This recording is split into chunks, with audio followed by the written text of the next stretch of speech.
smell this flavor in the air when we are crossing the street? That's waffle, one of our main national dish.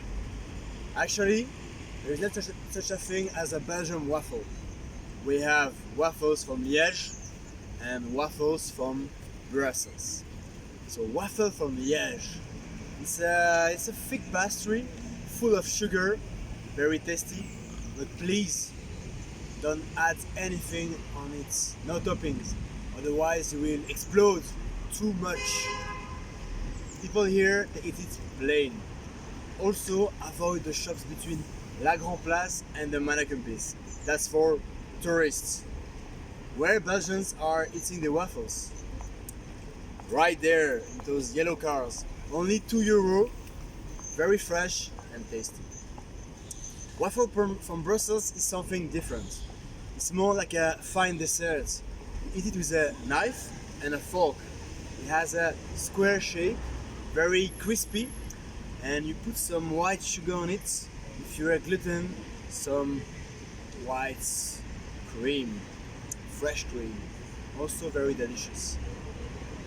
So who has an idea? Who is this guy? This is King Baudoin I.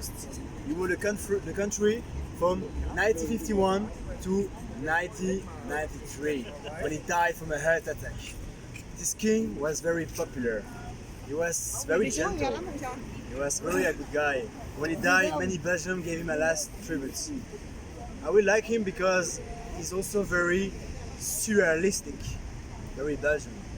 There's a crazy story about him. You know, I told you that we are in a constitutional monarchy. You have the parliament, they are making laws, and the king has to sign all the laws. But he has the right to say no. But usually he never does that. Otherwise he will go against the population.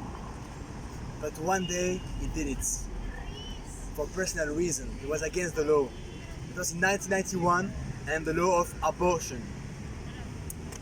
You know what he did? He found a crazy trick. He put himself in impossibility to rule for 2 days. The law passed and then he went back on the throne. Boom! Badass. Now, look at this cathedral. Michel&Gudule. This is where all the kings get married. It was constructed from the beginning of the 13th century until 1991, when our current King Philip got married with the Queen Mathilde. So it's called Michel&Gudule. Gudule, she was a noble in the 8th century. She was really into religion. She was praying every day, she was fasting, and then she became a saint. I guess it's how you became a saint.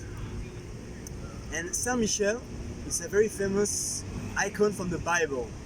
It's the angel that spoke to Jesus when he was on the cross and took his blood to give him to God. He's often represented with a big sword killing the dragon. The dragon is in fact Satan. But why is the symbol of Brussels, the protector of the city? There is a legend in the 10th century. The Count of Leuven, Lambert II, was sentenced to death by his own father because he stole his wife. Okay, not really cool. So he was praying every day, and by chance, miraculously, he escaped and got saved. So from that day, you realize, okay, Saint Michel is the protector of the soul of Brussels, of the city. So now we'll go to the upper part of the town.